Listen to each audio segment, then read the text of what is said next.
Voilà, tout affiché normalement, c'est carré. Shanks est le dieu d'Elbaf et le serpent rouge sans review et théorie. Bah écoutez, let's go.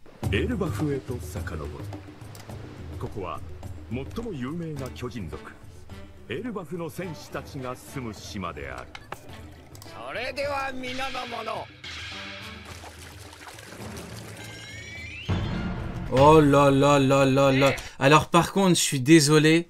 Voilà, les réacts, d'ailleurs, ça fait un petit moment qu'on n'en a pas fait, mais pour ceux qui, voilà, qui n'ont pas l'habitude de regarder mes réacts, quand il y a des persos que je kiffe énormément, comme Mihawk, comme Shiryu, comme Shanks, je m'épose. Et voilà, je peux avoir des sauts d'humeur, je peux en parler pendant longtemps, parce que voilà, c'est la passion, elle passionne, comme diraient nos amis de plusieurs pays dans le monde. Donc, bah écoutez, c'est parti, ne soyez pas surpris. Là, par exemple, pause, est-ce qu'on en parle? Regardez-le. Regardez un petit peu cette prestance, cette puissance. Vous comparez cet homme à l'horrible Mihawk? Vous oseriez comparer cet homme à l'horrible Mihawk en sa présence? Et je vous crois pas, vous êtes des menteurs.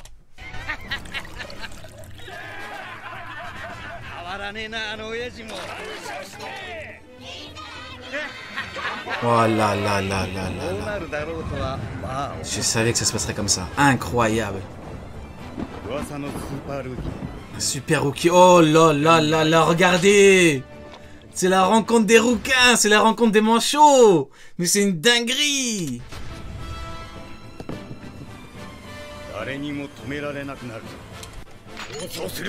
L'air qui s'annonce. Oh là là là là. Là, vous croyez...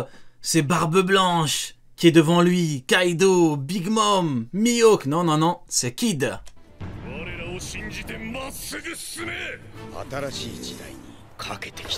là là là là.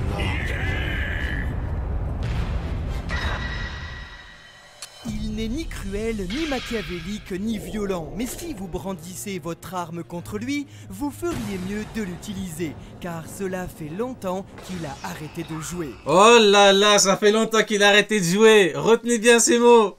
Retenez bien ces mots, les mecs. Ça fait longtemps qu'il a arrêté de jouer. Bonjour à tous et bienvenue dans l'analyse complète du gigantesque 1076e chapitre de One Piece. D'Elbaf à Egghead Island, Egghead. nous avons rassemblé tous les secrets sur la véritable nature du serpent rouge de sang, le protecteur des géants. Et comme on compte bientôt vous expliquer, on compte sur vous pour vous abonner en masse à la chaîne et mettre un maximum de pouces bleus pour l'entrée en scène de l'homme le plus fort du monde. Le tout dans cette analyse qui sort plus tôt que d'habitude. Ah là, ils font la totale, hein.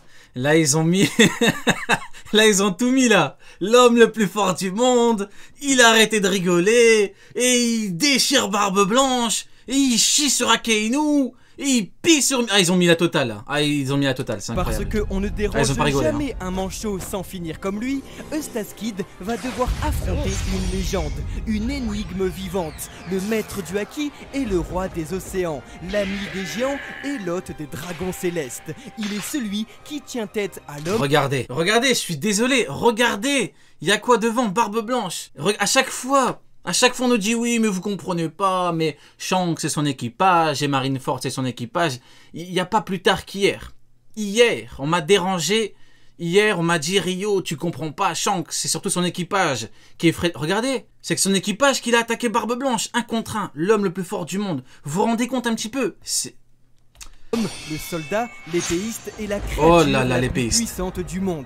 Le tout avec un seul bras. Mesdames et messieurs, voici Shanks le Roux. Mesdames et messieurs, voici un homme plus faible que Mihawk. Big up là-dessus.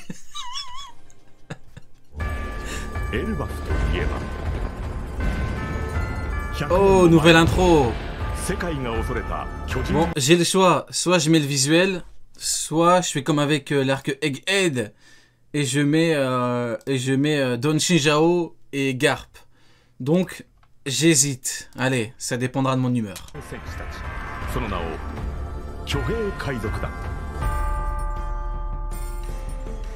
Ok.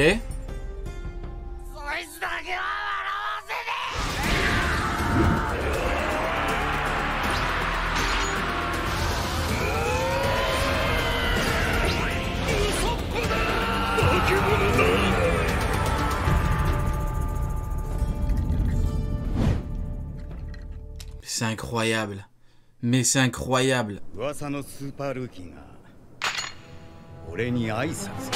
Dans le Nouveau Monde existe une île de fierté, une île de braves guerriers, une île considérée comme le plus puissant des pays au monde, mais surtout une île assujettie à aucune règle, si ce n'est celle du plus fort. Ainsi, il était tout naturel pour Shanks le Roux d'en devenir Une île. le maître. Et nous pouvions le deviner il y a plus de 14 ans.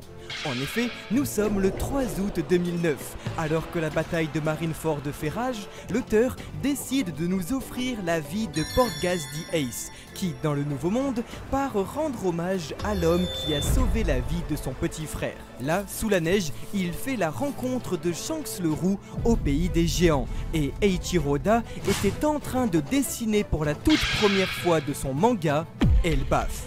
Comment pouvons-nous en être sûrs? C'est simple, grâce à Ace. Nil le roi, oui, il sera là juste après. Tu pourras lui dire, mon cher RB.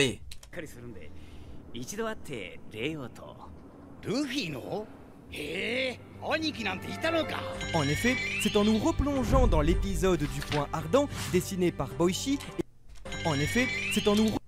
Regardez, vous pensez vraiment que l'auteur, ce génie, Eiichiro Oda, laisserait tout au hasard? Regardez à qui? En dessous de Barbe Blanche? En dessous de Barbe Blanche, le niveau Yonko, y'a qui? Mihawk, same level. Vous pouvez pleurer, hein, ça ne changera rien. Plongeant dans l'épisode du Point Ardent, dessiné par Boichi et supervisé par Boichi, il a pas Eiichiro rigolé, Oda lui-même, que nous avons découvert des indices très importants.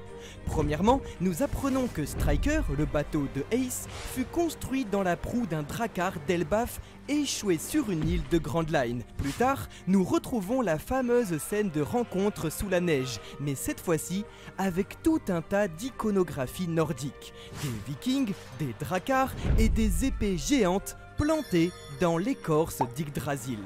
Après cela, il ne fait aucun doute qu'en 2009, Shanks et Ace se trouvaient déjà bel et bien sur Elbaf, et plus exactement au plus haut sommet de la montagne Jotunheim que nous pouvons observer juste ici. Mihawk niveau Yonko dans le manga de Boichi. Là où la montagne rencontre l'arbre-monde d'Yggdrasil, dans une grotte... D'ailleurs, Boichi, il faudra en parler un jour. Hein. L'autre fois, j'avais lu le tome là, qui est sorti en français il y a pas longtemps. Franchement, Boichi, très très grand pro Mihawk. Hein. Il va falloir en parler. Hein. Je l'ai cramé directement. Hein. J'ai des preuves. Hein. J'ai des preuves de ce que j'avance. Hein. Je peux vous donner une petite preuve. J'ai un listing. Une des preuves, c'est que vous voyez, à un moment, quand il y a Don Krieg, genre, il lui chie dessus à Mihawk. Il lui dit, ouais, il fuit, le lâche, il part, le colibri. Et bah, dites-vous, Boichi, quand Don Krieg a chié sur Mihawk, et bah, il a fait des petites bulles. Et il n'a pas écrit le dialogue. Oui, c'est vérifiable, je ne mens pas, tout est dans le tome. Quand Don Krieg a chié sur Mihawk, eh ben, il a fait une petite bulle et il n'a pas écrit de dialogue. Oui, je ne vous mens pas, vous pouvez vérifier si vous voulez. Boichi est un pro Mihawk. Shanks avait établi sa demeure, là où son asile, dans une grotte où Shanks avait... Regardez, Boichi, j'ai envie de le terminer. Mais regardez la qualité du bail. Ah ouais, c'est... Regardez, hein, rien n'est laissé au hasard, hein. Shanks, il a quoi dans sa main droite? Regardez, hein. Qu'a Shanks dans sa main droite? Je vous pose une question. Il a quoi? Il a un pistolet? Non. Une arbalète? Non. Une épée? Oui. Vous en ferez vos conclusions. Établit sa demeure, là où sont plantées toutes les épées des géants qu'il a vaincus.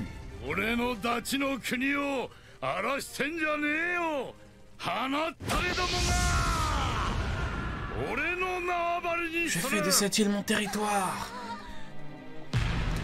Wow, Magellan, pourquoi tu termines Boichi comme ça dans le... Écoutez, Magellan, il a écrit Boichi. Boichi. Boichi. Ah non, arrête, non, je vais devoir te ban. Non, je suis désolé, non, je vais prendre les devants, je vais te ban là. Non, je suis désolé, non. Je veux bien, c'est un pro Mihawk, mais n'exagère pas, non, t'abuses, non, c'est trop, non, c'est too much.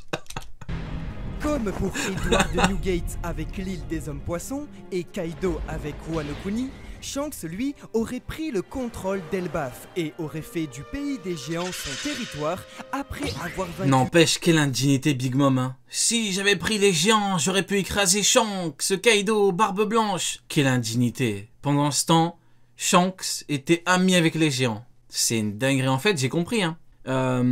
Loki, là, en fait, il voulait juste prendre la fille de Big Mom, se marier avec elle, et basta. Il lui aurait donné aucun géant. Même une vulgaire hache de géant, il ne lui aurait même pas donné. Il en a strictement rien à foutre. T'as Shanks avec toi. Qu'est-ce que tu vas squatter avec Big Mom? T'as pas besoin de Big Mom. Avec l'horrible... Non, Katakuri, je l'aime bien. Y'a qui dans l'équipe? Avec l'horrible Smoothie. T'as envie de squatter avec... Non, tu veux squatter avec Lukiru. Avec Ben Beckman. Avec Yasopp. Eh oui. Tous les Jarls et être devenu le protecteur du pays, allié à la famille royale d'Odin, comme Barbe Blanche le fut avec Neptune. Ah, Loki, il a chié sur Big Mom, hein. Ah, mais clairement, il lui a dit oui, t'inquiète pas, je me marie avec ta fille, après t'auras toute mon armée. Quel menteur. T'inquiète pas, t'auras le Yggdrasil, je sais pas quoi, t'auras tout. Même la mer, on va te la donner. Il aurait rien donné, pas une goutte d'eau. Il est raconté par Algualdi Saulo que les géants d'Elbaf sont des guerriers et comprennent les choses uniquement par la violence et la force. Une fierté, dirons-nous, gigantesque, parfaitement illustrée avec le combat de Dory et Brogy, où les deux démons s'affrontent depuis plus de 100 ans pour déterminer qui des deux sera choisi par les dieux. Plus qu'une tradition, c'est une véritable loi qui régit le pays d'Elbaf, comme le raconte Dory au chapitre 116. Ah, c'est qu'on s'entraîne. C'est dans le combat que les guerriers subiront les jugements des dieux. Reconnaissant donc la valeur d'un guerrier par la force... Ah, ils rigolent pas les géants. Les géants, c'est que de la force. Rio, tu parles combien de langues maintenant? Français, anglais, japonais, espagnol... 8. Shanks le roux aurait tout simplement vaincu tous les géants d'Elbaf, devenant leur dieu, mais plus que... Même Yasopp, a.k.a. le daron indigne, il a du flow là. Il rigole pas, hein. Tout devenant le serpent rouge de sang. Rappelez-vous, c'était il y a 23 ans, au chapitre 129, que Dory et Brogy affirmaient que personne au monde ne pouvait résister aux armes d'Elbaf. Ouais, bah voilà.